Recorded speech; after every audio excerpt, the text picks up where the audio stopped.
எனக்கு அதாவது அன்பு உள்ளம் காட்டி ஆதரவு நல்குவதற்காக ஒரு 4 பேர் கூப்பிட்டுருக்கேன். முதல்ல வந்து இயல் இசை நாடக மன்றத்தின் உறுப்பினர் செயலாளர் திருமதி விஜயா தாயன்பன் அம்மா அவர்கள் மேடைக்கு வருமாறு தங்களை அழைக்கின்றேன்.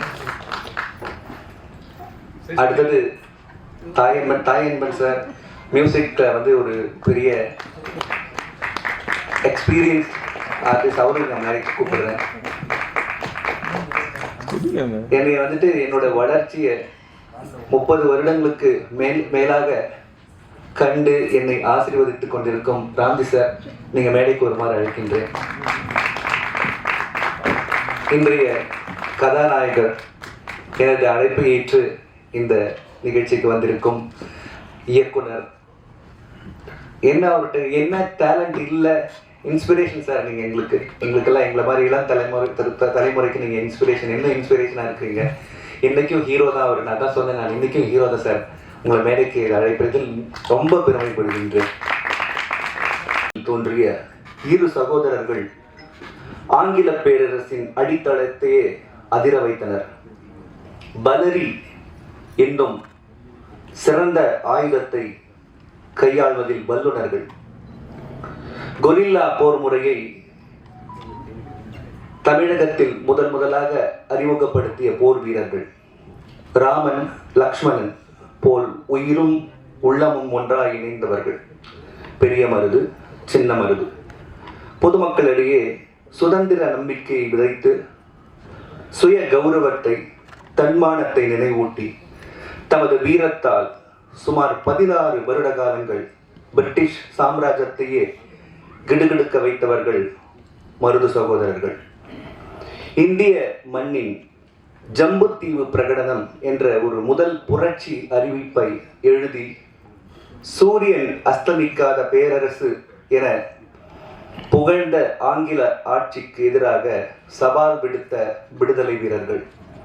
கிபி 1801 ஜூலை 16 இந்த தேசத்தின் பிறவி பகைவர்கள் என்று ஆங்கிலேயர்கள்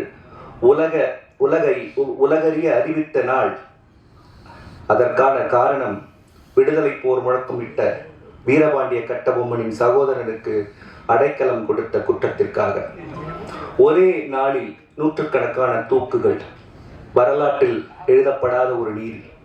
அதற்கான தண்டனை தொடர்ந்து 3 நாட்கள் இருவரும் தூக்கிலிடப்பட்டனர். மக்களிடம் இதை கண்டு அச்சம் நிலைத்திருக்கவே இந்த தண்டனை. ஆனால் நிலைத்தது அச்சமல்ல, பாரம்பரியம், நமது வீர வரலாறு. மருந்திருவர் சுமார் 30ற்கு மேற்பட்ட இயல் இசை நடன நாடகத்தை தயாரித்து எழுதி இசையமைத்து உலகெங்கும் வெற்றிகரமாக நடத்திய ஒரு அனுபவத்தில் இந்த மருந்திருவர் என்ற வரலாற்று சிறப்பு பெற்ற ஒரு நடன இயல் இசை நாடக வடிவினை மேடையேற்றி உள்ளேன். அதாவது வரும் 7ஆம் தேதி அன்று சுமார் 70க்கும் மேற்பட்ட கலைஞர்கள் இதில் கலந்து கொள்ள இருக்கிறார்கள். இதை பற்றி நிறைய சொல்லிகிட்டே போகலாம். நீங்கள் பார்த்தீங்க புடாபெஸ்ட் ஆர்கெஸ்ட்ரா அதில் வாசிச்சிருக்காங்க. அது போக வந்துட்டு ரியல் ப்ராப்ஸ் கொண்டு வரேன் நாங்கள். அதாவது ரியலாக குதிரை மேடையில் வரப்போகுது, ரியலாக மாடு வரப்போகுது. இது போக ஒவ்வொரு சீனும் பார்த்தீங்கன்னா ஓப்பனிங் சீனே மொசார்ட் பீஸ் நான் யூஸ் பண்ணியிருக்கேன். ஏன்னா ஜெனரல் வெல்ச் அப்படின்றவன் தான் அந்த வார் மெமரிஸ் அப்படின்னு சொல்லிட்டு ஒரு புக் எழுதியிருக்கான். இங்கிலீஷ்காரன் அவளை பற்றி நல்லா சொல்லலை, அவன் சொல்லியிருக்கான் மருது சகோதரர்களை பற்றி, அவங்களோட வீரத்தை பற்றி. அவன் சொன்னது கரெக்டாக இருக்குன்னு சொல்லிட்டு அவன் தான் கதையை சொல்கிற மாதிரி இந்த கதையை சொல்லியிருக்கேன். சாருக்கு முன்னாடி நான் கதை சொல்கிறதுக்குலாம் நான் அவ்வளோ பெரிய ஆள் கிடையாது. அதை சொல்கிறதே பெரிய கதையாக இருக்கும் உங்களுக்கு. அது இல்லை, அப்படி இல்லை. எனக்கு தான் தெரியுன்றது வந்து ஆணவம்.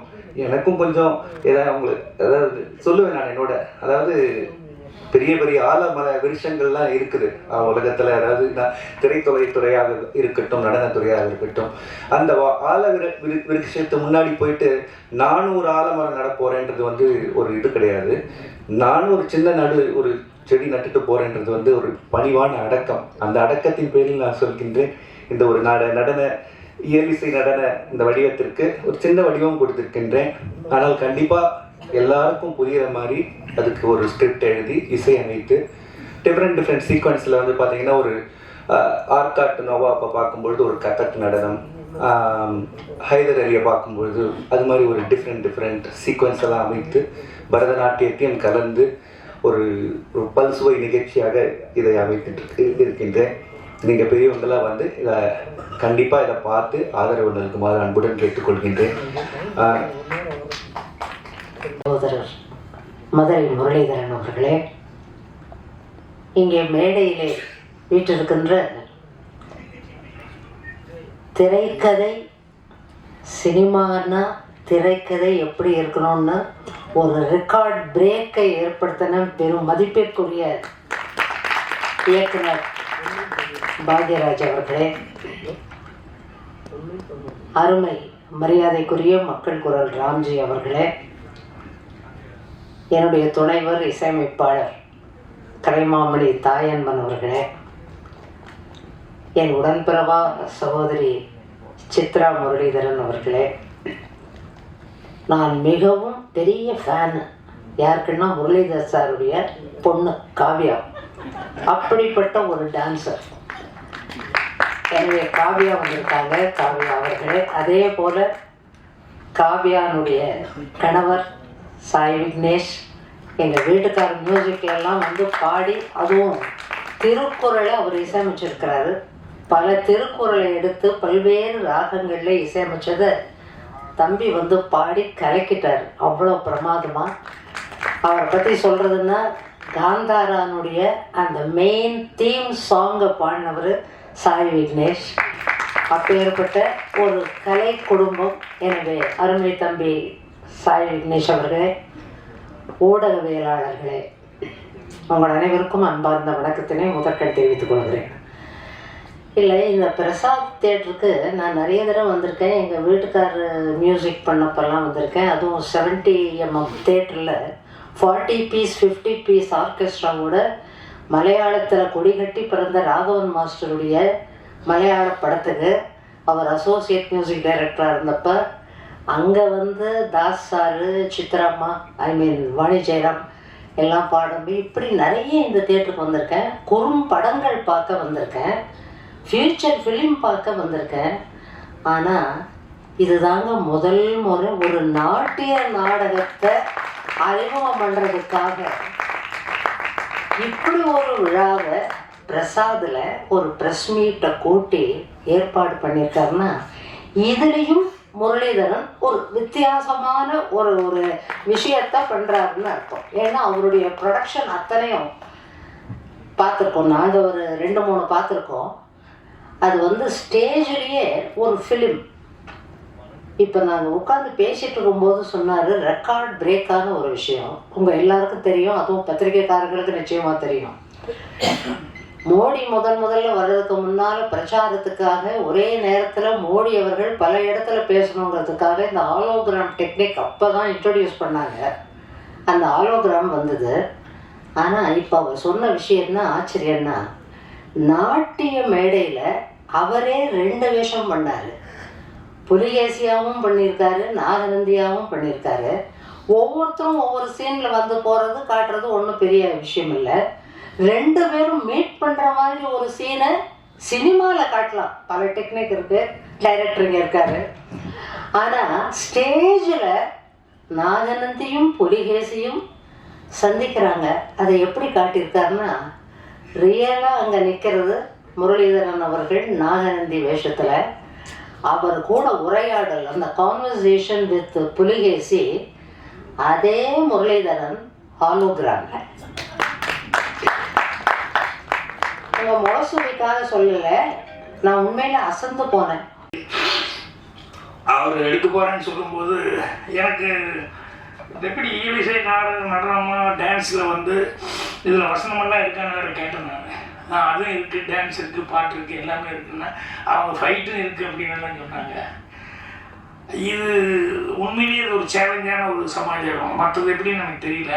ஏன்னா மருது சகோதரர்கள் அப்படின்னு சொல்லி அந்த மருது நம்ம டைட்டில் வச்சுட்டு இது பண்ணுறதுல அவ்வளோ விஷயங்கள் அவங்கள பற்றி கேள்விப்படும் போது அது அத்தனையும் வந்து ஒரு நாட்டியத்தில் வந்து கொண்டு வந்துட முடியுமா அப்படிங்கிற அளவுக்கு அவ்வளோ விஷயங்கள் அவங்கள பற்றி கேட்கும்போது அவங்க பராக்கிரமங்கள் எல்லாம் வந்து சொல்லும்போது நம்ம என்ன இப்படியெல்லாமா இருந்திருப்பாங்க அப்படின்னு சொல்லிட்டு சொல்கிறாங்க. ஒருத்தர் 6 அடி, ஒருத்தர் 7 அடி, பெரியவர் 7 அடி, சின்னவர் 6 அடி அப்படின்னு சொல்லிட்டு அப்புறம் அவங்களுக்குள்ள பிரிட்டிஷ்காரங்கிட்ட வந்து அவங்களுடைய ஸ்ட்ரென்த் என்ன அப்படின்னு சொல்லி எந்த அளவுக்கு அவங்க ஸ்ட்ரென்த்தாக இருக்குது அப்படின்னு சொல்லும்போது அதுக்கு ஒரு சின்ன ஒரு சேலஞ்சு மாதிரி அவன் ஒருத்தர் குதிரையில் ஏறிட்டு அவன் அந்த காளையாபுரத்துலேருந்து சிவகங்கை வரைக்கும் போயிட்டு மறுபடியும் சிவகங்கையிலேருந்து காளையாபுரம் வரைக்கும் அவன் குதிரையை ஓட்டிட்டு வர்றான். அந்த குதிரை வேகத்துக்கு மருது பாண்டியர் கூடவே ஓடிருக்கார். அந்த 22 கிலோமீட்டர் வந்து அப்படி போகிறாங்கன்னு சொன்னால் எந்த அளவுக்கு வந்து அவங்களுக்கு அந்த இது இருந்திருக்கும் சரிண்ணா. அதே மாதிரி அவன் இங்கிலீஷ்காரன் வந்து அவன் வந்து அப்போ முதல்ல ஃப்ரெண்ட்லியாக இருந்திருக்கான். அப்போ வந்து இவங்க கூட அவங்க பெரிய ஃபைட்டுக்கிட்டலாம் இல்லை. என்னென்னா இவங்களுடைய பராக்கிரமங்கள் இந்த மாதிரி ஓடுறது, இவங்களுடைய ஸ்ட்ரென்த்து இதெல்லாம் பார்க்கும்போது அவனுக்கே ஆச்சரியமாக இருந்தது. அதே மாதிரி ஒரு தடவை வந்து ஹண்டிங் எங்கேயோ போகும்போது டைகர் புலி வந்துடுச்சு. அப்போ அவங்க துப்பாக்கி எடுக்கும்போது இல்லை வேண்டாம் நீங்கள் மரத்து மேலே பறந்து அப்படியே உட்காருங்க அப்படின்னா அதை நீங்கள் துப்பாக்கியில் சொன்னது நானே கொண்டு என்ன புலி போய் எப்படியா வேற ஆள் கையில் கொண்டு வா அப்படின்னா உண்மையிலேயே டைகரோட ஃபைட் பண்ணி அவங்க மேலேருந்து பார்க்குறானுங்க. அந்த வாழை பிடிச்சி சுற்றி அடித்து கொள்றதுங்கிறது ஒன்று. இன்னொன்று வந்து என்னென்னா கழுத்தை வந்து புலியினுடைய கழுத்தை வந்து நெரிச்சு அதை வந்து அவ்வளோ ஸ்ட்ரென்த்து எப்படி இருந்திருக்கு அப்படின்னு சொல்லி இதெல்லாம் கண்ணை பார்த்துட்டு இப்போ அவங்க அந்த புக்கில் அவங்களே பிரிட்டிஷ்காரனே வந்து அசந்து போய் புக்கில் வந்து அதெல்லாம் எழுதியிருக்காங்க. ஸோ இந்த மாதிரி நிறைய விஷயங்கள் சொல்லுவாங்க. அப்புறம் ட்ராஜடியான சில விஷயங்கள் அப்படிங்கிறது அவங்க லைஃப்பில் நிறைய நடந்தது. என்னென்னா அந்த ஆரம்பிச்சு அப்படின்னு நிறுத்திட்டாரு, அந்த சும்மா டச் பண்ணி விட்டாரு. அந்த ஆர்ம்ஸ் ஆக்ட்னு சொல்லுவாங்கள்ல, இந்த கண்ணு நல்லா வச்சுக்கூடாது இந்த மாதிரி இதெல்லாம் அப்படின்னு சொல்லல.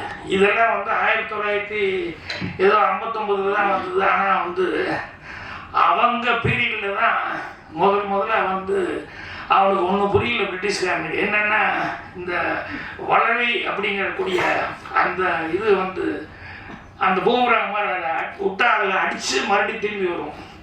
ஸோ இந்த சின்ன மருந்தெல்லாம் வந்து ஹார்ஸில் உட்காந்துக்கிட்டு அதில் போகவே எதிரி நோக்கி அட்டாக் பண்ணி வீசுவார். அது மெட்டல் வெயிட் வேறு அதிகம். அது போய் பிரிட்டிஷ்காரன் அந்த வீரனை வந்து அடிச்சுட்டு மறுபடியும் ரிட்டர்ன் ஆகி அவர் கைக்கே வரும்.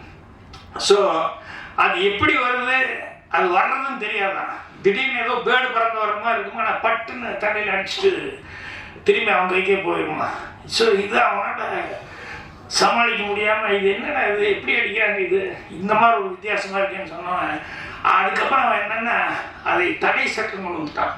அப்போ அந்த கலவை அந்த வளரி அப்படிங்கிறத வந்து யூஸ் பண்ணக்கூடாது அப்படின்னு சொல்லிட்டு அவங்க ஜெயிச்சதுக்கப்புறம் அது ஒரு பெரிய சட்டமாக போட்டு அதுக்கப்புறமா வந்து அதை வந்து ஒரு தடை சட்டம் போட்டதுனால 25,000 அந்த வளரிங்கிறத வந்து கொண்டு ஒப்படைச்சிருக்காங்க. அப்போ இது சிறப்பான முறையில் எங்கே இருக்குதுங்க, லேடி ஆண்டாளுங்கள அதில் நடக்குதுன்னு சொல்லி சொன்னாங்க. அநேகமாக இது மிகப்பெரிய ஒரு ஹிட்டாக ஏற்கனவே அவர் பண்ணது 2மே ஹிட் ஆகிடுது. இதில் மருது சகோதரர்கள் மருது இருவர் அப்படிங்கிறது வந்து நிறைய பொட்டன்ஷியல் உள்ள நிறைய மேட்ரு இருக்குது. ஸோ அதில் இருக்கிறதுலே பெட்டரான விஷயங்களாக வந்து செலக்ட் பண்ணி அதுதான் வந்து இப்போ நான் யூஸ் பண்ணிப்பான்னு நினைக்கிறேன். ஸோ அதனால் எனக்கு ரொம்ப சந்தோஷம். நான் வந்தோடனே ஓடிடலாம் அப்படின்னு நினச்சிக்கிட்டு தான் வந்தேன். இங்கே வந்து பேசுகிறத பார்த்தோன்னே அவங்க வீட்டில் இருக்கிறவங்க ஒவ்வொருத்தரும் ஒவ்வொரு விஷயத்தில் எவ்வளோ கெட்டிக்காங்க அப்படின்னு சொல்லி எல்லாம் பார்க்கும்போது எனக்கு ரொம்ப நல்ல வேலை இது மிஸ் பண்ணல, நம்ம கரெக்டாக வந்துட்டோம் அப்படின்னு சொல்லிட்டு எனக்கு இது ரொம்ப சந்தோஷமான விஷயமா இருக்குது. ஒரு மிகப்பெரிய ஒரு கலைஞனை வந்து அவங்க குடும்பத்தையும் சந்திக்கிறதுக்கான ஒரு வாய்ப்புகள் அவங்களே இருட்டு இருக்கிறாங்க. அவரை நான் பார்த்துட்டு போகிறேன். ஏன்னா இவங்க பேர் சொல்கிறாங்க, சித்திரான்னு சொல்கிறாங்க, காவியான்னு சொல்கிறாங்க. ஒவ்வொருத்தரையாக சொல்லும்போது எல்லாம் இருக்குள்ளே இருக்குன்னா இப்படி இப்படியே பார்த்துட்டு இருந்தேன். ஸோ அந்த கலை குடும்பத்தை சேர்ந்தவங்க எல்லாத்துக்கும் என்னுடைய மனமார்ந்த வாழ்த்துக்கள் தெரிவிச்சுக்கிறேன். அதே மாதிரி பத்திரிகையாளர்கள் சந்திப்பு தான். பத்திரிகையாளர்கள் அவங்க இன்றைக்கி 50 வருஷமெல்லாம் எனக்கு வந்து கொண்டாடினாங்க அப்படின்னா அதுக்கு பத்திரிகை நண்பர்களுடைய உதவி தான் எனக்கு மிகப்பெரிய உதவியாக இருக்குது. ஸோ இதுவும் அவங்க வந்து சிறப்பான முறையில் வந்து இதுக்கு வந்து அவங்க ஒரு உற்சாகம் விதத்தில் விமர்சனங்களை கொடுத்து இதை பெரிய லெவலில் எடுத்துகிட்டு போக வேண்டியது. இப்போ ஃபஸ்ட் இந்தியாவில் அது பண்ணுறீங்க இல்லையா? ஸோ இதுவும் வந்து உலகம் பூரா போய் எல்லா இடங்களையும் வந்து இது பேர் வாங்கணும் அப்படின்னு சொல்லி என்னுடைய மனமார்ந்த வாழ்த்துக்களை தெரிவிச்சுக்கிறேன். நன்றி.